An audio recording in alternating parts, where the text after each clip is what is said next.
আজকে মনে করেন না আমরা পর্দার মধ্যে আবৃত হয়ে আছেন না, ওয়াজ শুনতেছেন আজকে। আমার মনে হয় আর কি, আমি জানি না, ধারণা নেই, আমার কনসেপ্ট নেই, আমি জানি না যে আমার মা বোনরা আসছে কিনা, পর্দার মধ্যে আসছে কিনা, পর্দার মধ্যে আবৃত হয়ে আসেন কিনা। কিন্তু যদি থেকে থাকে তাহলে এই হালতটাই হলো আমার মা বোনদের জন্য আমার আল্লাহ প্রদত্ত বর্ণনা, ঠিক না ব্যাপী, আমার নবী দেখানো পথ। এখন মা বোনরা আজকে এইভাবে থাকলো, কালকে সকালবেলা বাজারে চলে গেল, বাজার করতে একেবারে বোরকাহীন, চুল বের হয়ে রইলো, হাত বের হয়ে রইলো, মুখ বের হয়ে রইলো, পর্দা হলো? বলুন হলো? মা বোনেরা যদি পর্দা না করে নামাজ পড়ে, পর্দা না করে স্বামীর খেদমত করে, এই খেদমত কাজে আসবে? ধরে বলুন আসবে না। সম্মানিত শিকিন্দাকিরিন, মা বোনদের কথা যখন এসে গেল, আরেকটু আমি এর সাথে অ্যাডজাস্ট করবো, অ্যাড করবো, সেটা হলো বর্তমান সমাজের অবস্থা। আজকে সকালবেলা ঘুম থেকে উঠে যখন আমরা রাস্তায় বের হই, আমার বোন, আমার ভাস্তি, আমার ভাগ্নি, এরা কলেজ ইউনিভার্সিটিতে যায়, ঠিক না বাড়ি? আমার কন্যা কলেজ ইউনিভার্সিটিতে যায়, স্কুলে যায়, যায় তো যায়, বোরকা পরে ঠিক আছে, কিন্তু সাথে একটা মনিটর থাকে, আছে কি নাই? জোরে বলুন আছে কি নাই? মনিটরটা এমন ভাবে টাচ করতে করতে আমার ভাগ্নি যায়, মনিটরটা এমন ভাবে টাচ করতে করতে আমার কন্যা যায়, মনিটরটা এমন ভাবে টাচ করতে করতে আমার ভাস্তি যায়। মনে হয় যেন সামনে একটু গর্ত পেলেই আমার ভাস্তি, আমার কন্যা আঘাত পেয়ে হুসুট খেয়ে পড়ে যাবে, ঠিক না বাড়ি? দুনিয়ার ওর সামনে আর পিছনে ডাইনে বা আর কিছু আছে কি নাই, এই খেয়াল আর নাই। হ্যাঁ, আর এই খেয়াল নাই। মা বোনদের কথা বললাম, আমার ভাস্তির কথা বললাম, শুধু তারাই না, কিন্তু ভাস্তারাও তো আছে নাকি? হ্যাঁ, ভাস্তারাও কিন্তু আছে। এরাও কিন্তু আমাদের এই নেচারকে বাদ দেয় না, এই কালচারকে বাদ দেয় না, অ্যাভয়েড করে না। এরাও এই পাশ্চাত্যের কালচারকে অ্যাকসেপ্ট করে নিজের জীবনকে সামনে চালাচ্ছে, ঠিক না ভাই? এই যুবক যুবতীরা, এটা কিন্তু আমার নবীর আদর্শ না, এটা কিন্তু আমার রাসূলের পাকের আদর্শ না। আমার রাসূলের পাক কিন্তু তোমাকে এই এখতিয়ার, এই অধিকার দেয় নাই তুমি এইভাবে বেপরোয়া তোমার জীবনকে চালাবা, ঠিক না ভাই? আমার বন্ধুরা, আমার এই অধিকার কিন্তু দেওয়া হয় নাই। বাস্তব একটা ঘটনা আপনাদেরকে শোনাই। আমার নয়াবাড়ি বাজার, মেহেদিপুর দরবার শরীফের পাশেই নয়াবাড়ি বাজার। এই নয়াবাড়ি বাজারে একটা স্টুডিও আছে, প্রিয়া স্টুডিও। এই স্টুডিওর সামনে যে মালিক, সে বসে আছে, পাশেই হলো নয়াবাড়ি স্কুল।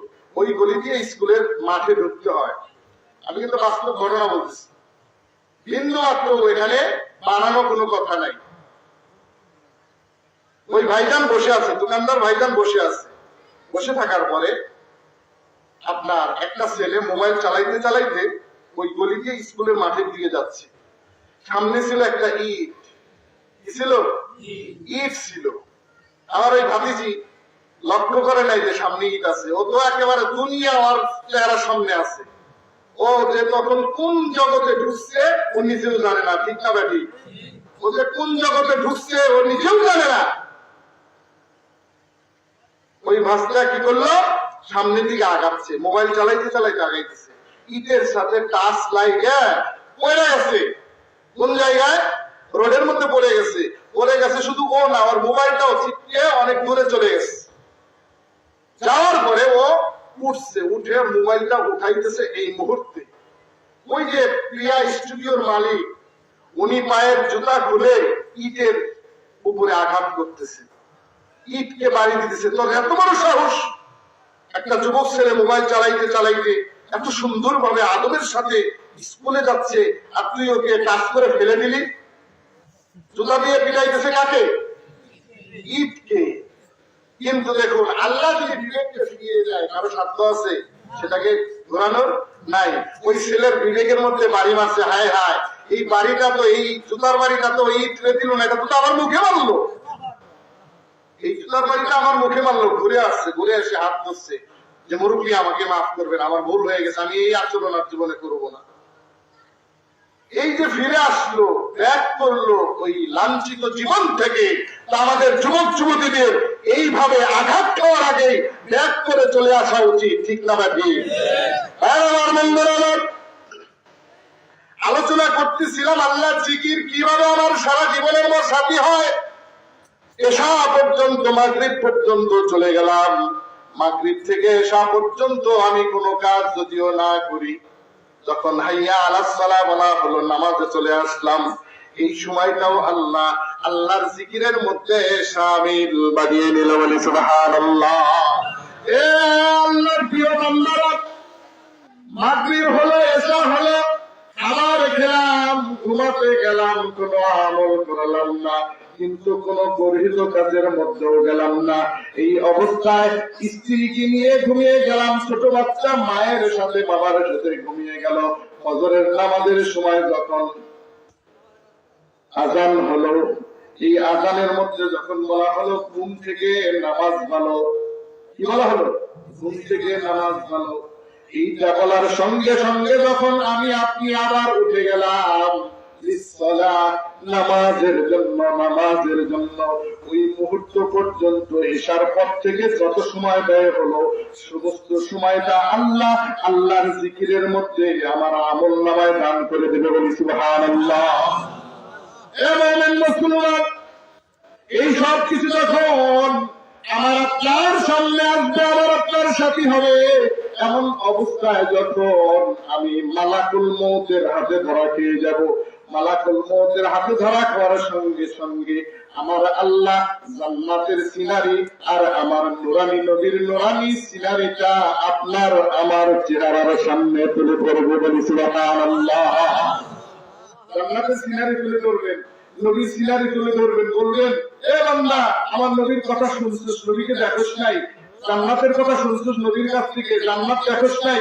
বান্দা তুই যে নবীর কথা শুনে আমল করলি, তোর জীবনকে পরিপক্ক করলি, কামেল করলি, এবার দেখ আমি আল্লাহ তোর জন্য কোন স্থানটা নির্ধারণ করেছি, জান কষ্টের আগে দেখে দেখে চলে যা। বলি সুবহানাল্লাহ। কত বড় মর্যাদাপূর্ণ জীবন আমাদের, কিন্তু আসলে আমরা এই জীবনকে কি করি না, আমরা এই জীবনকে ভালো পথে পরিচালনা করি না। আপনাদের কি কষ্ট হচ্ছে নাকি? হ্যাঁ, 11:17 বাজে, আর 5 মিনিট চলবে বলুন। হ্যাঁ, আমাকে 11:30 টার্গেট দেওয়া হয়েছে, 11:30 টার্গেট দেওয়া হয়েছে। আল্লাহ যদি আরেকটু বাড়িয়ে দেয়, রাজি আছি কি ইনশাআল্লাহ? হ্যাঁ, আল্লাহ রাব্বুল আলামিন আমাদের সকলকে তৌফিক দান করুন। সকলে বলি আমিন। জিকির করি আল্লাহ আল্লাহ আল্লাহ আল্লাহ আল্লাহ আল্লাহ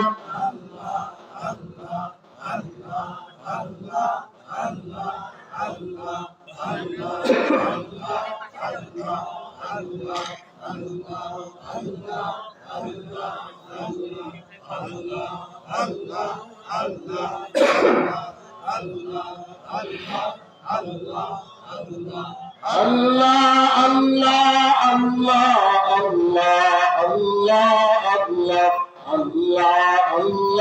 Allah, Allah, Allah, Allah, Allah, Allah, Allah,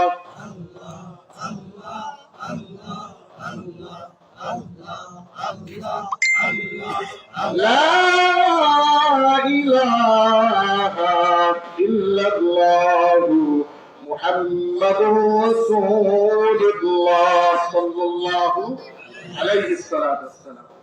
তাহলে মূল যে বিষয়, আমাদের জীবনকে ইলাল্লাহ, আল্লাহ থেকে ধাবিত করতে হবে। ঠিক না ঠিক? আল্লাহ থেকে ধাবিত করতে হবে। এই যে আল্লাহ থেকে ধাবিত হব, এটা হওয়ার জন্য আমার একটা স্টেপ আমাকে গ্রহণ করতে হবে, একটা স্টেশন গ্রহণ করতে হবে, মাধ্যম গ্রহণ করতে হবে। সেটা হলো আল্লাহ রাব্বুল আলামিন বলতেছেন ফাত্তাবিউনি, আমার রাসূল পাকের আদর্শ, আমার রাসূল পাককে অনুসরণ করো বান্দা, তখনই তোমার সকল কিছু আমার দিকে রুজু হয়ে যাবে। বলি সুবহানাল্লাহ। রাসূলের আদর্শ মানা আবশ্যক। ঠিক না ঠিক? কেন? আমার রাসূলকে, আমার প্রিয় হাবিব জনাব মুহাম্মদ রাসূল আলাইহিস সালাতু ওয়াস সালামকে আল্লাহ রাব্বুল আলামিন যে মর্যাদা, যে সম্মান, যে কদর করেছেন, এটা পৃথিবীতে আর কারো করেন নাই। এজন্য আমাদেরকে লক্ষ্য করে বলা হলো তোমরা কি করো, আমার নবীর ইতাআত করো। বলি সুবহানাল্লাহ।